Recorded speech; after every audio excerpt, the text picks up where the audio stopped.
My earliest memory of Toronto, I think, is on my parents' front grass, on the front lawn, as we call it. I must be 2 or 3. I vaguely remember that in the early 50s we had harnesses, and you'd be hooked up by a chain to the front steps, and you'd be allowed to wander all the way to the curb. And I remember pushing the limits of the chain and discovering that I couldn't get off the curb, and then going back and feeling free within the grass, and then keeping on pushing the limits. I wasn't angry and I wasn't upset. I was amused. And I think my first real memory of Toronto public space is everything that Toronto is not famous for. The world turned upside down, strange men and creatures, a guy who puts a sword down his throat, a woman who's hairy, terrifying rides where you may feel as if you're about to die any minute, and then you're somehow brought back to life as you get to the top of the roller coaster. That's my first real memory. The rest is gray.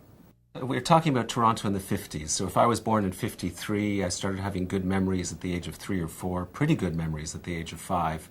And everything was ordered. Everything was organized.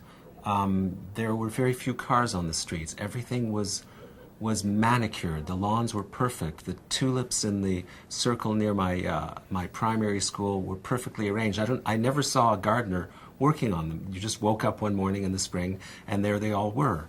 I never saw violence on the street. I never saw people screaming and yelling at each other. I don't think I ever saw a car accident.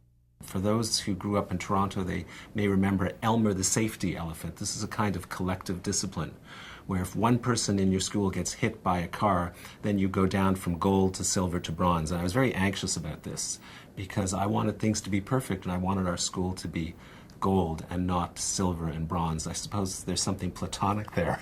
I wanted us all to be men of gold. Everything was organized. Everything was perfect. Everything was fine. The Queen lived far away, and we knew that she was very special because every morning we sang God Save the Queen in front of her picture. We sang the Lord's Prayer, which I still think is very, very nice, and it's been around for 400 or 500 years. I didn't realize that in Elizabethan England people were tortured and killed for not saying it.